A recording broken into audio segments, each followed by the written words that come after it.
welcome Aaron.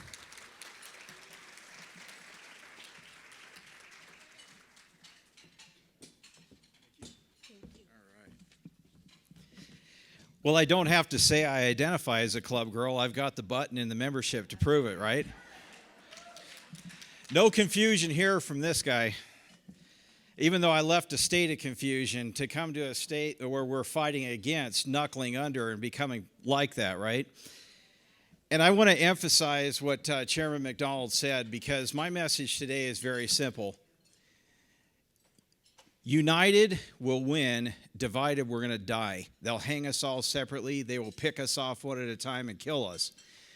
So I want to talk to you today basically about some stuff born out of the 25 years of experience I have in political work.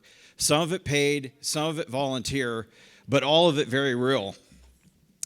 And I'll tell you this much, at 51 years of age, I still got plenty of fight left in me. I still wake up wanting to get in the fight every day. I'm not planning on retiring until the day I die, but if for some strange reason I wake up one morning and God says you're done, I know better than to tell God I know better than him, right? Many of you do know my wife as well.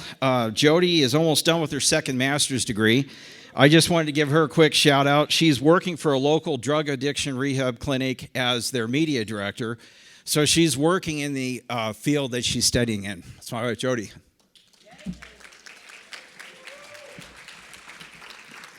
Okay, so let's have a look at some numbers. When we talk about Washoe County, I want to talk specifically about Washoe County. We'll pepper a little bit of the state, but we're going to talk about Washoe.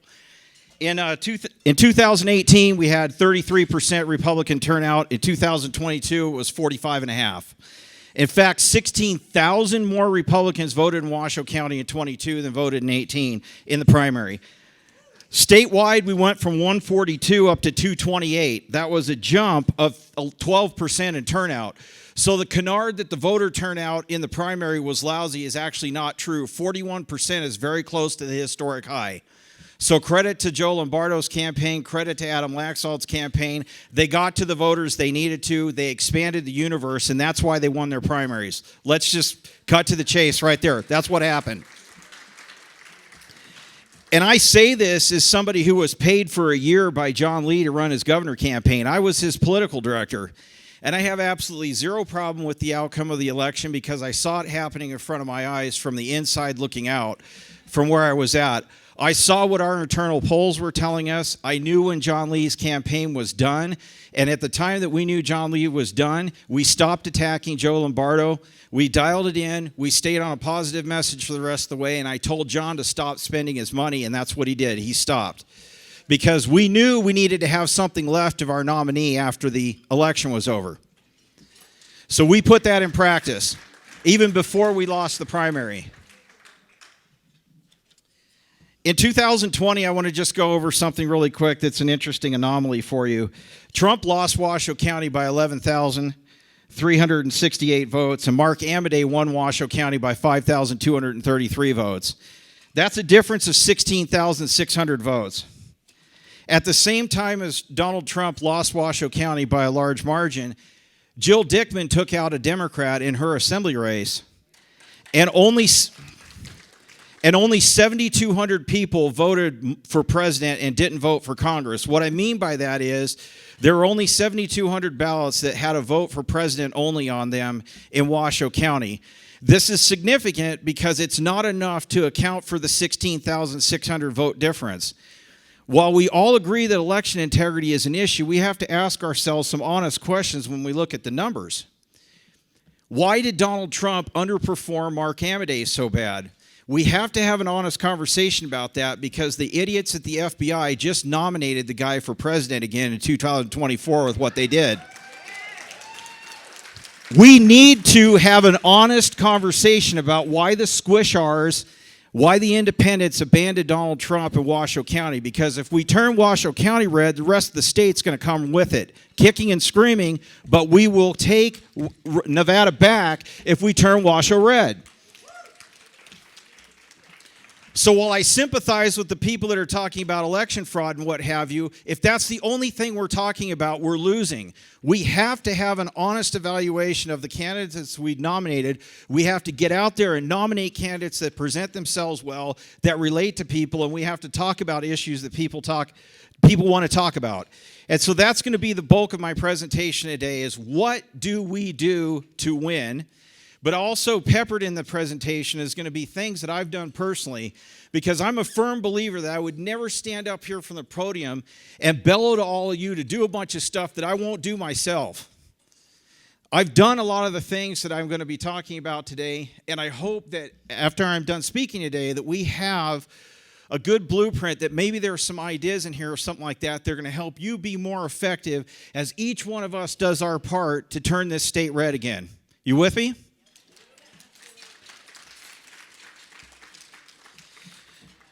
Who won the 2022 primary? Senate District 16, Lisa Krasner. Please note I worked for Don Tatro against Lisa. Lisa's the nominee. I support Lisa Krasner. Assembly District 26, Rich DeLong. He's back there. He is basically going to win by acclamation because he has no Democrat opponent. P.K. O'Neill won a contested primary in Assembly District 40. He does have a Democrat opponent, so we need to make sure that we're vigilant and make sure that P.K. O'Neill gets across the line. In Assembly District 25, Sam Kumar beat $500,000 in a Jill Tolles-funded California transplant. Sent that guy back to cinder in pieces. And I'm also told that the establishment's going to be kicking into Sam Kumar because his primary result was so impressive, they believe he can win. So if you're in or around Sam Kumar's district, he needs all of us. We need to stop fighting and throwing bombs at each other because Sam Kumar needs us. His district is D+8. But any Democrat district is winnable in Nevada because the Nevada political scene is very volatile. We get the right candidate with the right message. I don't care what district or what part of town you're in, we can win. There are several other legislative seats in Washoe County that are considered safe seats. But I will tell you, and thanks in no small part to Chairman McDonald and others in this room, we recruited Republican opponents for every single Democrat on the ballot in the fall. And if you're watching this thing live, Democrats, nobody rides for free. We're coming for you.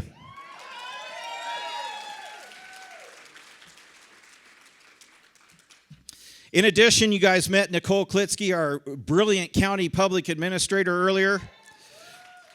Also, Chris Sarman, who isn't here today, did win a contested primary. He is on the ballot in the fall. He is the county assessor. We need to re-elect Chris Sarman. Don't forget about him. Lastly, Jan Galasini, our incredible, wonderful county clerk. She has no opponent in the fall. She survived $100,000 spent against her. Why? Because she stood up and fought and decided she wasn't going to take the attacks lying down, and she won convincingly. All right, in Commissioner District 2, and I want you guys to pay very close attention to what I'm about ready to say. I worked for Bob Lucy. Everybody in this room knows I worked for Bob Lucy, not once but twice. Mike Clark beat Bob Lucy fair and square. Mike Clark needs our vote, needs our support, and I endorse Mike Clark for Washoe County Commissioner.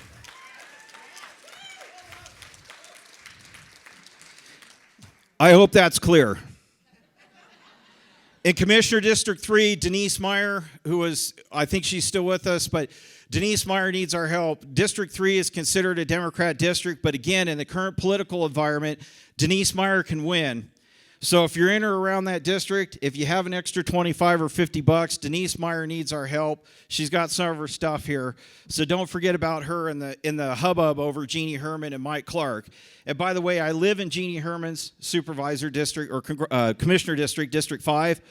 I voted for her Republican opponent in the primary. I will be voting for Jeannie Herman in November, period.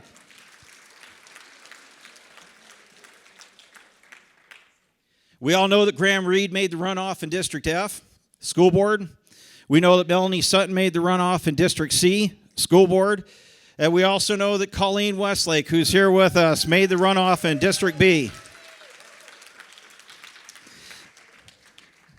Now, I'm in my unbiased opinion, because I have Colleen's 4x8 on my property. If you guys are thinking about, sticking a crowbar in your wallet and donating some money to a candidate, donate to Colleen. I did. You guys should too. How about that? And we got a couple of city council races. Naomi Durr drew Jay Kinney as an opponent. And while Jay Kinney is not a registered Republican, he is very conservative. He's a business owner. Well, I just call him the donut guy. So we got the donut guy against the commie lib Naomi Durr. And then, of course, in District 4, Bonnie Weber made the runoff against a Democrat. Her district almost completely overlays Jeannie Herman's. So you know the Democrats are going to be coming after Bonnie Weber and Jeannie Herman.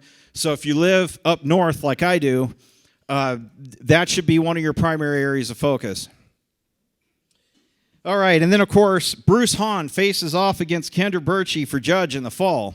The only thing you need to know about Kendra Birchie is she's a get-out-of-jail-free card liberal. So while we're talking about Graham Reed, while we're talking about all these other great candidates and stuff like that, do not forget. So I'm going to skip forward a little bit because I'm running out of time, but I'm enjoying it. Are you guys having a great time? And I'm going to give a shout out to Matthew Bueller in Senate District 13. Anybody who has the courage to run as a sacrificial lamb in a commie lib district deserves applause, right? I'm going to cut right straight to the chase. I had some stuff in here where I was going to rip on pollsters like Quinnipiac and the PU poll and other things like that. But, we all know that they're garbage. So let's talk about what we need to do to turn this state red. How about that? Let's talk about some things, right? I want you guys to understand where I'm coming from. I've been doing this kind of work for 25 years, and I've learned how to win and lose with the best of them. And I hate losing, and I can tell you some of the best lessons I've learned is when I work for candidates that have lost. And so the stuff that I'm going to talk to you about is born out of doing an honest postmortem of an election and understanding what can I do differently to win instead of lose. Because you know what? If in this environment, when we lose elections, the FBI shows up on your front door. You think that's funny? The FBI came to my house last year, related to something I was doing in a campaign in California. Okay? This is serious stuff. And we deserve better than having people from inside our own party taking shots at the nominees of the party or filing lawsuits against them, because the only goal of filing lawsuits against the nominee of the party is to weaken the nominees to make it easier for the Democrats to win in the fall. Nothing else matters with that. And I can tell you, because I got the fog of war upon me. I've had 31 legal demand letters sent to me. I've been physically assaulted 7 times. I've been smeared on the front page of 4 newspapers. There's no way in hell I could ever make enough money as a political consultant to compensate me for the personal price I paid to do this. And I can tell you right now, having dealt with all this stuff, I'm certainly not afraid of some Johnny-come-lately millionaire that writes blogs at 2 o'clock in the morning in his jockey shorts.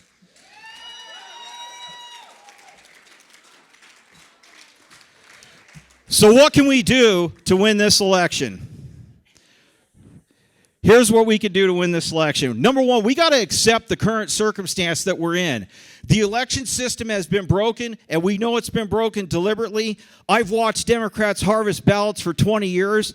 I remember back in 2002, before ballot harvesting was even a thing, watching labor union people going door to door in South Stockton and South Modesto in a contested congressional race. I've seen it happen. I've gone to trailer parks with 350 people registered at them, and we've gone to the registrar of voters and gotten those registrations thrown out. I've seen it all. I know of which I speak. But if you're talking about election fraud at this point in the election, you're losing. It's down in the second tier of issues. It's the economy, it's inflation, it's education, it's immigration. These are the issues people want to hear about. And I'll be damned if when I'm at someone's front door or I'm talking to them or what have you, I'm talking about what they want to talk about. My issue is abortion. I think abortion's murder. It's what got me involved in the Republican Party. In 1997, when I did my first political work, I was protesting in front of an abortion clinic on Sunrise Avenue in Roseville. But guess what? For as much as I care about the millions of unborn babies that have been slaughtered, I'm in the minority. So I've got to be willing to accept the fact that I may not be right and actually cater to what people want to talk about, because we need to win the election. If we don't win the election, we're screwed. You know it. The most important things that we can do as Republican activists is this: get out and knock on doors, and if you're not physically able to knock on doors, make phone calls. Nothing else is anywhere near as effective as direct voter contact. When you're knocking on doors, you're winning the election. If you're standing on a street corner with a campaign sign, you're losing. If you're on the phone, you're winning the election. If you're standing on top of a freeway overpass with a flag or something like that, you're losing. The things that win elections is the stuff that's not comfortable. It's the stuff that's tough. It's the stuff that's icky. But you know what? Safe and comfortable loses.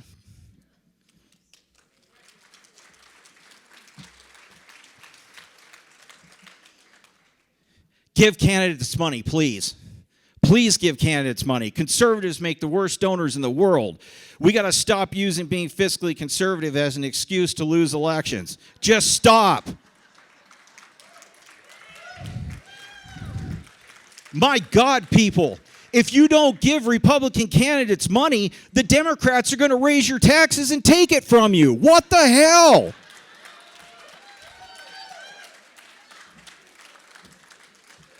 And by the way, I've done this. I've donated over $1,000 to Republican candidates. There's a half a dozen people in this room I've given money to. Just don't tell my wife, okay?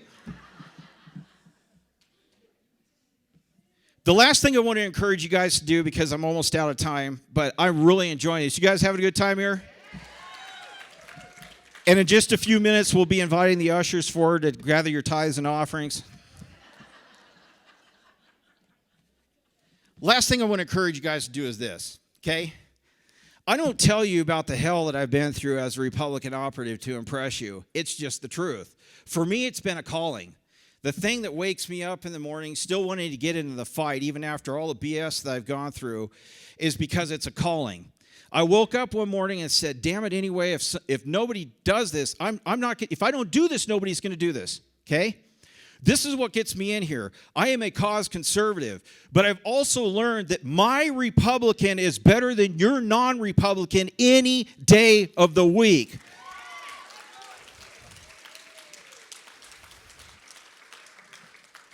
Stick to your guns. Everybody in this room, stick to your guns. That's why we're wearing these Club Girls badges, because when we were attacked and people came after us, we locked arms and we banded together. You are here. It is a privilege to be a member of the Reno Republican Women, but it's also a charge that you signed onto when you signed that membership app, saying that I am a Republican, and I am going to devote my time and my life to electing Republicans, and I am going to do what it takes to get Republicans elected. This is a charge that we have to keep as loyal club girls, and yes, today I identify clearly as a club girl. I've been members of clubs my entire political life, and I will die as a member of a political club, period. I want to thank you guys for the opportunity to come and fire you up today. I can tell you right now that we can clean house. We can absolutely light these people up and run them out the door. And then all the things that we care about, we're going to have a chance of changing. Thank you.